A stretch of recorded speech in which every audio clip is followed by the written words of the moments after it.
Hola de nuevo. Vamos a ver en este nuevo video la parte introductoria del curso.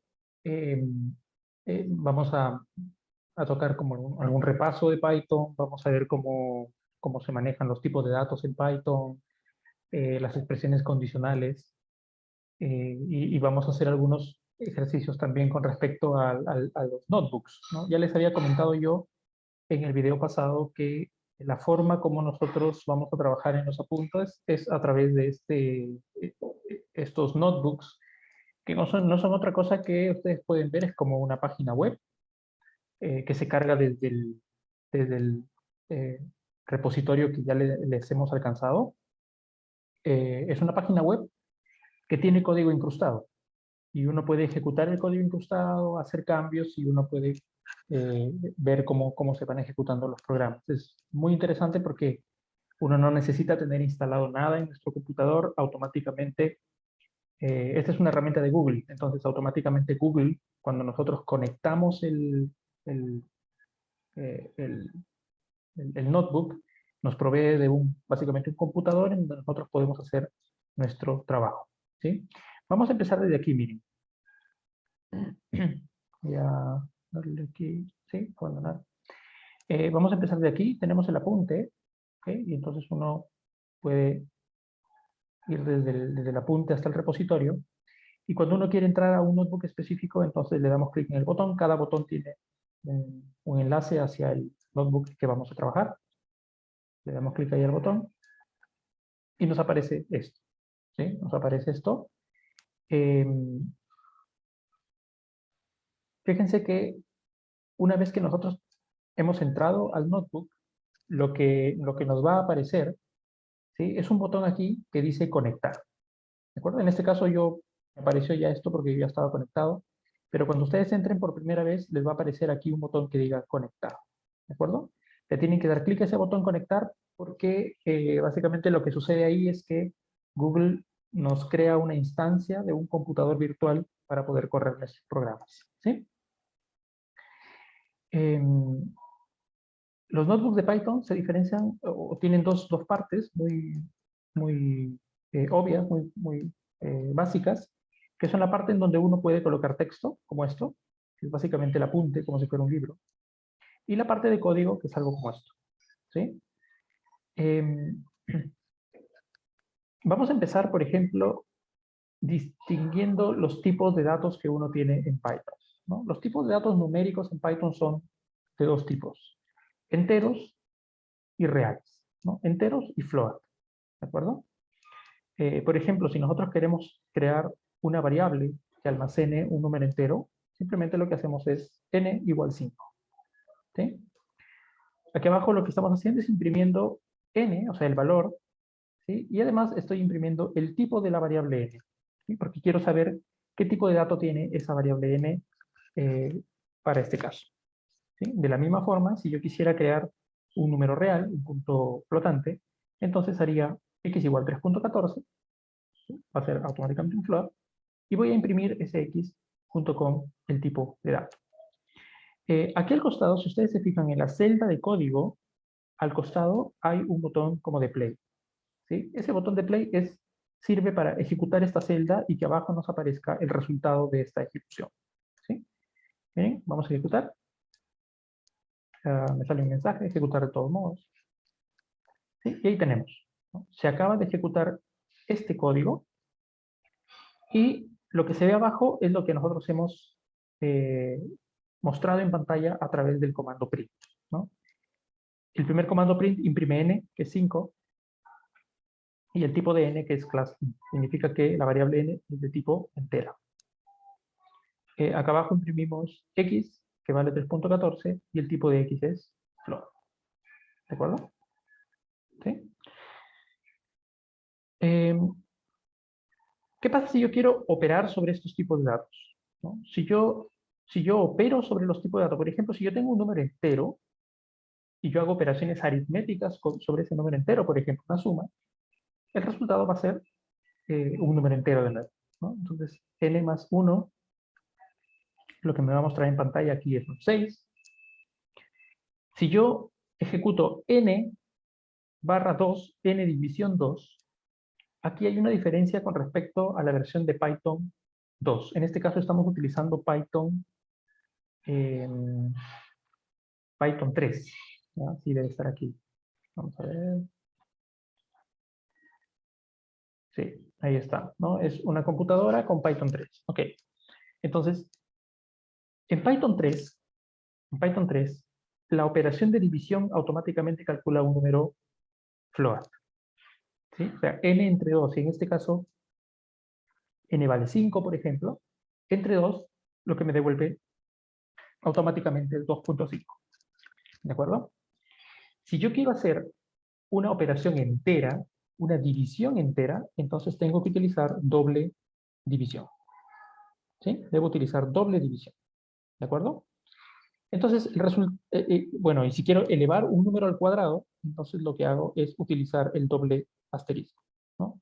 Variable, doble asterisco, la potencia, y eso eleva x al cuadrado. ¿De acuerdo? Aquí los resultados que vamos a tener son 6, ¿no? Porque n vale 5, n más 1, 6.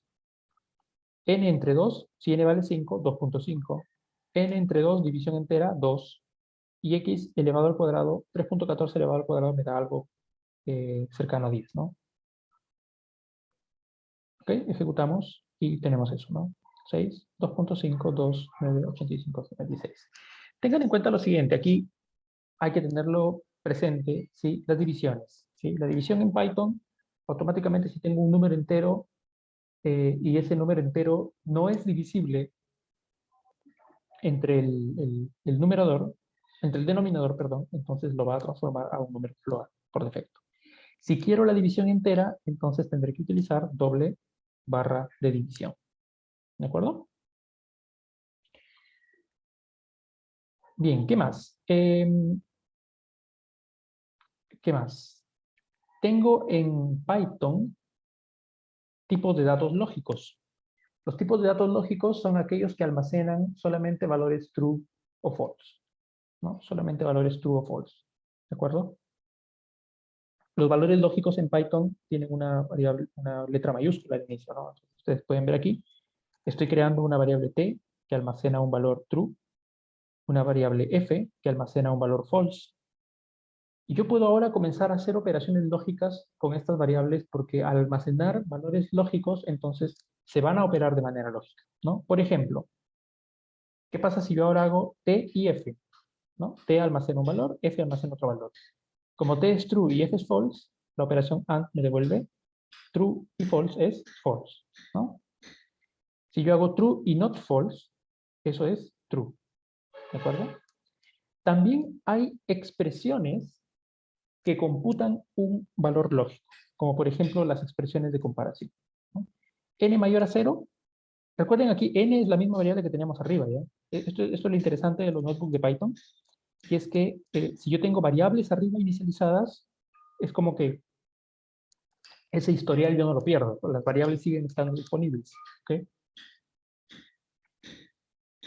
Entonces, por ejemplo, n mayor a 0, como n vale 5, esto se transforma a una expresión booleana que contiene el valor de verdad de esta expresión. Por ejemplo, n mayor a 0, sí, verdadero, entonces me va a retornar un valor true. ¿Ok? Vamos a ejecutar esto. Ahí está, ¿no? Recuerden, t y f era false, ¿sí? T y no f era true, y n mayor a 0 es true. ¿De acuerdo?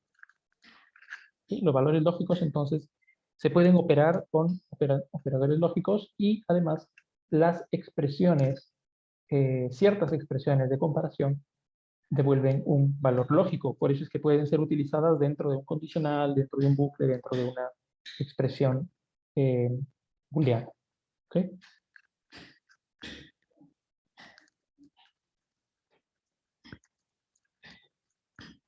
Ok, en Python, además de los números enteros, reales, datos lógicos o datos booleanos, tenemos un tipo de dato preconstruido que son las cadenas o los strings. Strings de caracteres, ¿no? Que me permiten a mí poder representar texto. ¿Ok? En Python yo puedo crear un string con comillas dobles, así como aquí, h igual hola. ¿Sí? Quiere decir que h a partir de este momento es un string que almacena toda la secuencia de letras que conforman la palabra hola. Yo puedo imprimir el string y además puedo hacer algunas cosas. Por ejemplo, yo puedo sacar la longitud del string, ¿no? La función len, len, la función len, aplicada a un string, me retorna la cantidad de caracteres del string. ¿De acuerdo? En Python también yo puedo crear un string con comillas simples. ¿De acuerdo? Con comillas simples. ¿Ya? Y una operación que uno casi siempre utiliza en Python es concatenar dos cadenas, ¿no? Tengo una cadena que almacena un valor, tengo otra cadena que almacena otro valor, quiero que vayan juntas ahora en una sola cadena. Para eso tenemos el operador más. El operador más, cuando es aplicado sobre dos cadenas, lo que hace es concatenarlas, unirlas. ¿Ok? Y también existen un conjunto de funciones que uno puede utilizar sobre cadenas de caracteres. Por ejemplo, si yo quiero convertir todos los caracteres a caracteres en mayúscula, entonces puedo utilizar la función upper de la cadena, ¿no? Cadena string h.upper me convierte toda la cadena a mayúsculas, ¿no? Vamos a ver esto. ¿Sí? Fíjense, el primer print es para hola, el segundo print era la longitud de hola, 4. El tercer print era la concatenación de h más un espacio en blanco más m, hola mundo. Y el cuarto print era h, que era hola, pero en mayúsculas, ¿no? ¿De acuerdo?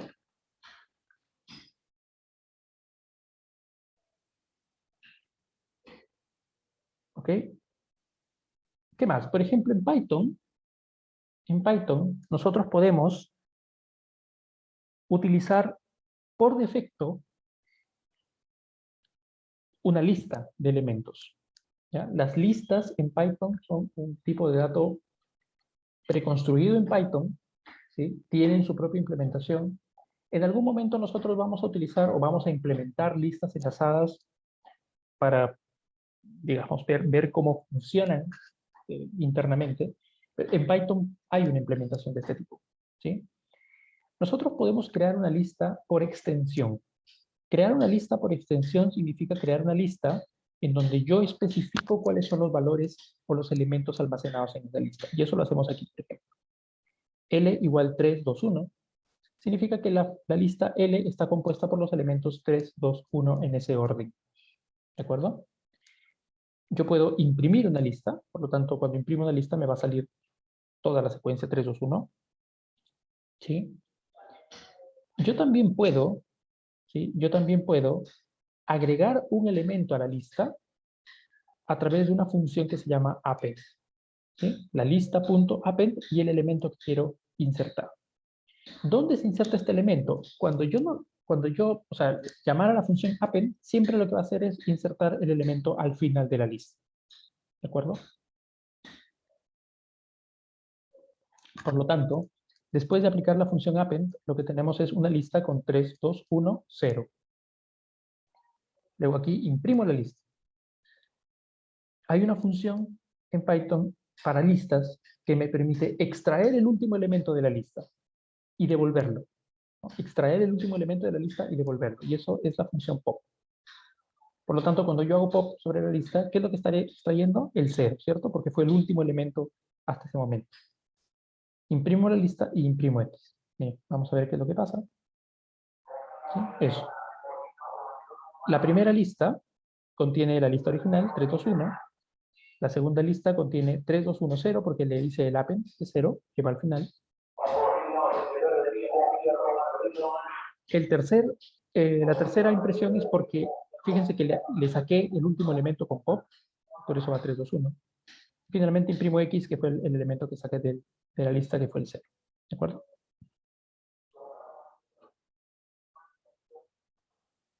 ¿Ok? ¿Sí? Entonces uno puede crear una lista por extensión, dados los elementos, uno puede agregar elementos al final de la lista, uno puede también hacer append sobre una posición en particular, si uno quisiera insertar un elemento en una posición dada, ¿ya?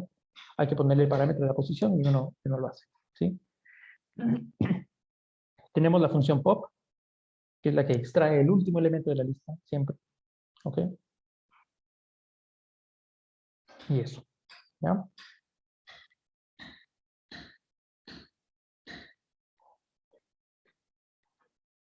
Ok, ¿qué más podemos hacer? Una lista es una secuencia de elementos que se puede indexar. Es decir, yo puedo ir directamente hasta una posición de la lista y sacar el elemento en esa posición a través de un índice. ¿Sí? Entonces, si yo tengo, por ejemplo, la lista con valores 3, 2, 1, los índices siempre empiezan en 0. ¿De acuerdo? Es decir, el primer elemento de la lista siempre va a tener índice 0 y de ahí en adelante, ¿no? 0, 1, 2, 3. En este caso, mi lista tiene 3 elementos, 3, 2, 1. Entonces, lo que tengo son elementos en la posición 0, 1 y 2. ¿De acuerdo? Yo puedo entonces, a través de esta sintaxis, L, corchetes, índice, extraer el elemento que se encuentra en esa posición en la lista. Por ejemplo, si yo acá imprimo L0, lo que me va a salir es 3, porque es el primer elemento de la lista. Cuando yo imprimo L2, fíjense que si empiezo en 0, la posición 0, 1, 2 significa que es la tercera posición. L2 me va a retornar el 1. Y hay algo más interesante en la forma como maneja Python las listas. Y es que yo también puedo poner un índice negativo en las listas. Un índice negativo en la lista significa que en lugar de recorrer la lista de izquierda a derecha, voy a recorrer la lista de derecha a izquierda. Por lo tanto, cuando yo hago L de -1, lo que voy a ir a sacar es el último elemento de la lista. Porque es del final -1. ¿Sí? Del final 1 menos, 1 antes. ¿Okay?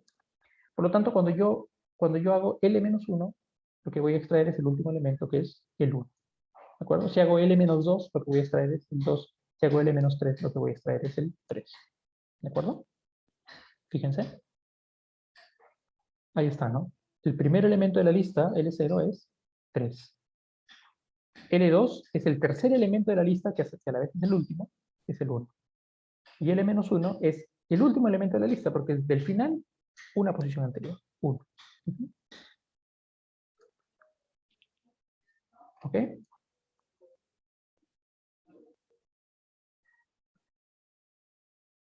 Anteriormente, hemos creado una lista por extensión. ¿Sí? Por extensión. Se le llama así cuando uno, eh, eh, coloca los elementos de la lista, cuando uno define los elementos de la lista al momento de crearla. Pero también podemos crear una lista por comprensión. ¿Sí? Recuerden ustedes cuando de repente veían conceptos de conjuntos, por ejemplo, ¿no? Una definición de conjunto por extensión es cuando uno nombra los elementos del conjunto. Y una definición de elemento por extensión, perdón, por comprensión, es cuando hay una expresión que genera los elementos de la lista. ¿Sí? Uno puede crear una lista también por comprensión en Python. Por ejemplo, ¿sí? Por ejemplo, aquí estoy creando una lista que se llama C, y esta lista C contiene los elementos n elevado al cuadrado para n que está en el rango de 1 a 7. Recuerden que en Python la función rango, ¿sí? Siempre genera números en secuencia desde el inicio, rango cerrado, intervalo cerrado, hasta el final, intervalo abierto. Cuando yo pongo rango 1, 7, significa que quiero todos los elementos desde el 1 hasta el 7 sin incluir el 7. ¿Sí? O sea, va a ir desde 1 hasta 6. ¿No? Eso hay que tenerlo en cuenta. Fíjense, estoy creando un for n que va de 1 a 6 y para cada valor de ese bucle estoy creando un valor de la lista como n al cuadrado. ¿Qué significa? Significa que estoy poniendo todos los cuadrados de 1 al cuadrado, 2 cuadrados, 3 al cuadrado, 4 al cuadrado, 5 al cuadrado, 6 al cuadrado. Y imprimo la lista. ¿Sí? Fíjense.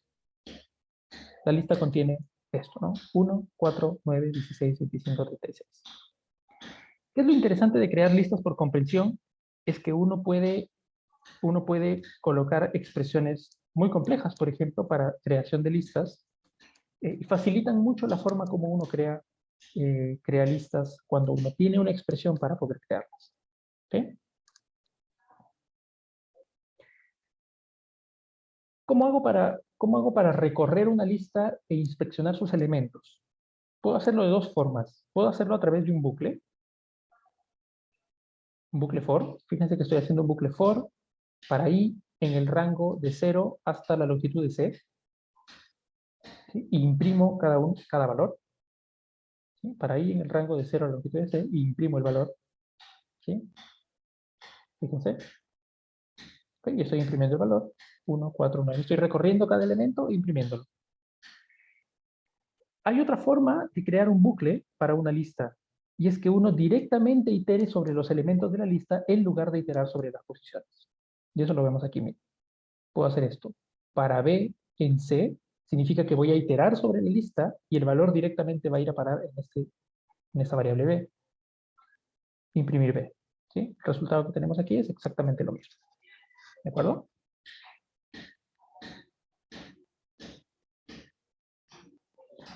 En Python, ¿sí? Tenemos también funciones predefinidas, ¿no? Funciones predefinidas. Funciones que ya están implementadas, que nos sirven para calcular alguna cosa. Por ejemplo, si yo quisiera calcular la raíz cuadrada de un número, ¿no? Si yo quiero calcular la raíz cuadrada de un número, entonces existen funciones que me permiten calcular la raíz cuadrada de un número. Y acá hay un ejemplo, ¿no? Existe un paquete en Python que se llama math, que contiene funciones matemáticas. Creo dos variables, a, b, valores 3 y 4, y luego quiero sacar la raíz cuadrada. Quiero hacer Pitágoras, ¿no? Teorema de Pitágoras, ¿sí? A al cuadrado más b al cuadrado, raíz cuadrada de ese valor. Entonces, para eso puedo utilizar la función math.sqrt, que es una función predefinida. ¿De acuerdo? El valor de c va a ser 5, ¿no? El valor de c va a ser 5. ¿Ok? Existen un sinfín de funciones predefinidas en Python. ¿Sí? Existen un sinfín de funciones predefinidas en Python que uno puede utilizar. Conforme uno va implementando cosas y va aprendiendo, uno va haciéndose como más familiar con las funciones que uno tiene disponibles para Python. ¿Ok? Así como existen funciones predefinidas, yo también puedo crear mis propias funciones. ¿Ya? Yo también puedo crear mis propias funciones. Por ejemplo, ¿sí? Por ejemplo, para crear una función voy a hacer esto. Def, palabra clave, nombre de la función hipotenusa y entre paréntesis los argumentos. ¿Sí? Entre paréntesis, argumentos. ¿Ok? En este caso, la función hipotenusa va a recibir dos cosas, dos valores, A y B. Y va a calcular el valor de la hipotenusa de A y B. ¿Sí? Adentro de la función lo que hago es importar el paquete math, calcular el valor que ya conocemos, el valor de la hipotenusa, y retornarlo. ¿Sí? Luego, cuando yo quiero utilizar esta función, simplemente tendré que ejecutar la llamada, ¿no? Hipotenusa 3,4, los valores de A y B, y me debe imprimir de nuevo 5. ¿Sí?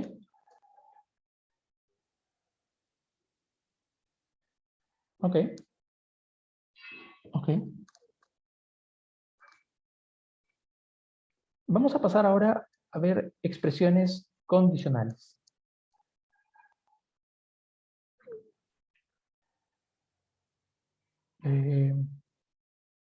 Vamos a ver, si algo acá podría.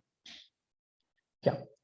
Eh, expresiones condicionales. Ustedes han visto, por ejemplo, que muchas veces hay formas en las que uno define un valor para una función y este valor se define por intervalos, ¿no? O sea, por ejemplo, si el valor del argumento es tanto, entonces hay un valor de salida. Si el valor del argumento es tanto, hay otro valor de salida.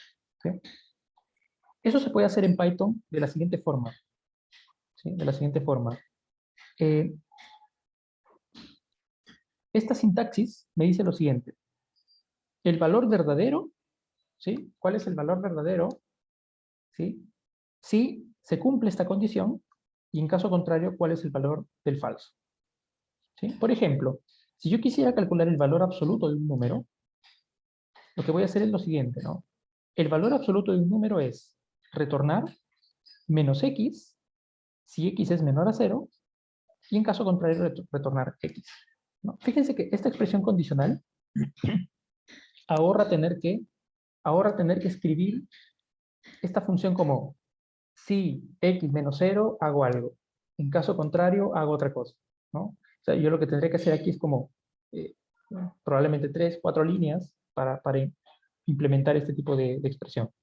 En este caso, fíjense que puedo hacerlo con una sola línea a través de esta expresión condicional, ¿no? Es valor generado cuando la condición es cierta, si la condición, en caso contrario, lo que pasa cuando la condición es falsa. ¿Ok?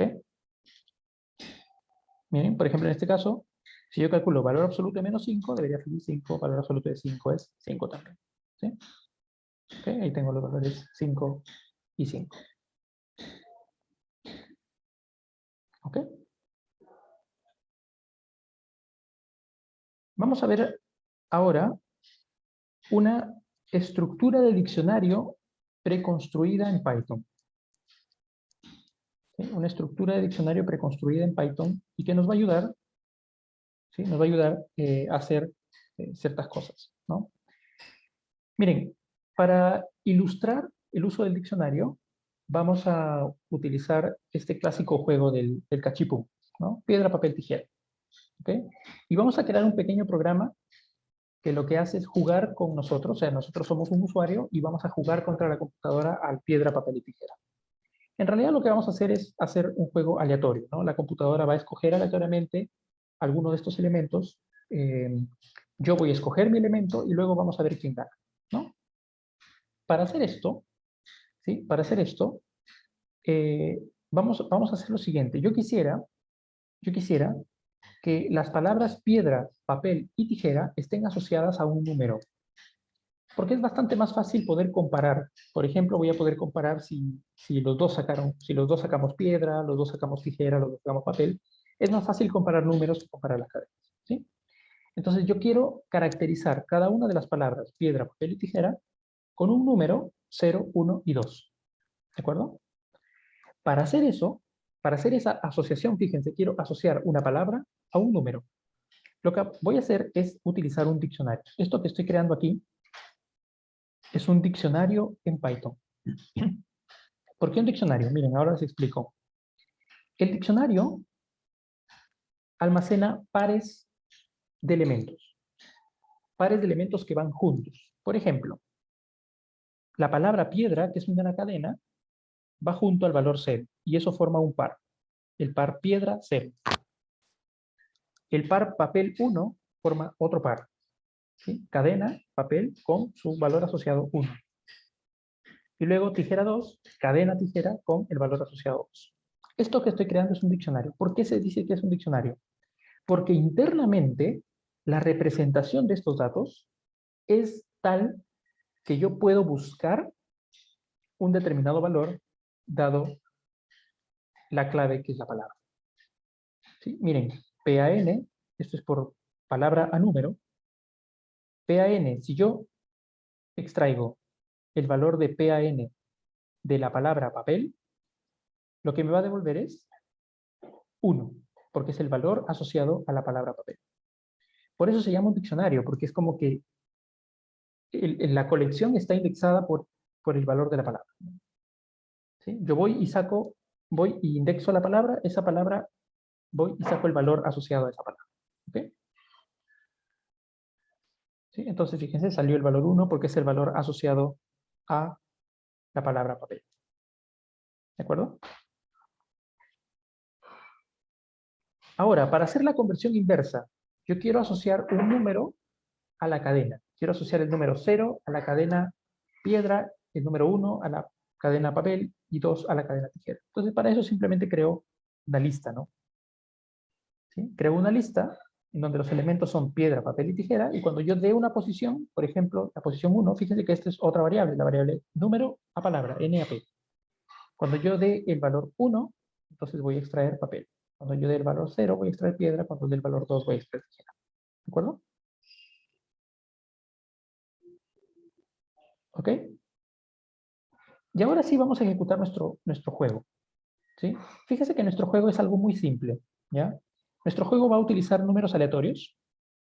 ¿Ya? Va a utilizar números aleatorios. Y lo primero que voy a hacer es, el programa va a tirar un número aleatorio entre 0 y 2. ¿Sí? Aquí los números aleatorios sí son en rango cerrado, es decir, números aleatorios entre 0 y 2, y entero, ¿no? O sea, voy a tirar un 0, un 1, un 2, entero. El programa entonces va a hacer su elección de manera aleatoria. Yo, por el contrario, no voy a hacer una elección aleatoria. Yo quiero jugar, quiero ingresar la palabra de mi juego. Hay una función en Python que se llama input, que lo que hace es crea una caja de texto que espera a que yo introduzca una cadena. Y yo puedo introducir piedra, papel o tijera.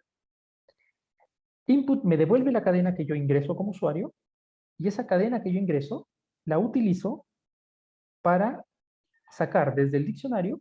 Por ejemplo, si yo ingreso tijera, voy del diccionario con la palabra tijera y saco el valor asociado a tijera. Y eso va a ser mi jugada como usuario. ¿Sí? Entonces, fíjense que en este punto tengo en programa un número 012 que representa el juego del programa y mi juego en 012 que representa mi juego. Y entonces voy a utilizar ahora una expresión condicional. Miren. El resultado va a ser empate si programa es igual a usuario. O sea, si los dos escogimos lo mismo, va a salir un empate. En caso contrario, gana el usuario, ¿sí? Gana el usuario, o sea, gano yo, ¿sí? Si es que el valor escogido por el programa más 1 es igual al usuario. ¿Ya? Como tengo, miren, fíjense aquí arriba, yo tengo piedra, papel, tijera. Si ustedes se fijan, hay una característica interesante en el orden en el que le hemos puesto. Y es que siempre un determinado elemento, el que está a continuación, siempre le gana. Por ejemplo, papel siempre le gana piedra, tijera siempre le gana papel. Y si yo siguiera esto de manera circular, piedra le gana a tijera. ¿Sí? ¿Se fijaron? Entonces siempre, si la computadora escogió un cierto valor y yo escogí el siguiente, entonces le gané a la computadora. ¿De acuerdo? Y yo escogí el siguiente, le gané a la computadora. Eso dice esto, ¿no? Eso dice esto. ¿Sí? Si el usuario escogió lo que el programa escogió, pero más 1, entonces gana el usuario. ¿Por qué ponemos aquí módulo 3? Ponemos módulo 3 porque si ustedes se fijan, lo que queremos es que cuando la computadora escoge tijera y yo escogí piedra, que es como ir en círculo, ¿sí? Entonces yo le gano a la computadora. ¿Sí? Y eso me permite comparar tijera con piedra, incluso aunque estén en posiciones una al final y otra al inicio. ¿De acuerdo? En caso contrario, que no pase eso, entonces gana el programa. ¿De acuerdo? Lo que voy a imprimir aquí es la jugada del usuario, la jugada del programa y el resultado final. ¿Okay? Voy a ejecutar esta línea, este programa. Aquí no va a aparecer nada porque cuando uno tiene solo una función, lo que se hace es definir la función. Y ahora sí, miren, cuando ejecuto la función juega, ¿sí? Me sale un mensaje diciendo, haz tu jugada. Entonces, por ejemplo, voy a jugar con piedra. Le doy Enter y me sale esto. El usuario jugó piedra, el programa jugó papel. ¿Quién ganó? Ganó el programa. ¿Sí? Me ganó el programa. Vamos a ejecutarlo de nuevo. ¿Sí? Voy a jugar ahora con tijera. Tijera. Yo jugué tijera, el programa jugó papel y ahora el que gana soy yo. ¿Ok? ¿De acuerdo? Bien, bien. Yo creo que nos vamos a quedar ahí por el día de hoy. La siguiente clase nosotros vamos a ver expresiones condicionales y vamos a empezar a ver bucles, expresiones iterativas, y vamos a empezar a tocar el tema de invariantes, que es esta característica o esta forma, este formalismo que les dije, que sirve para demostrar cuando un programa es correcto. ¿Ok? Bien, eso es todo por el día de hoy. Espero que estén bien, que tengan un buen inicio de semana y nos vemos hasta la siguiente clase. Chao.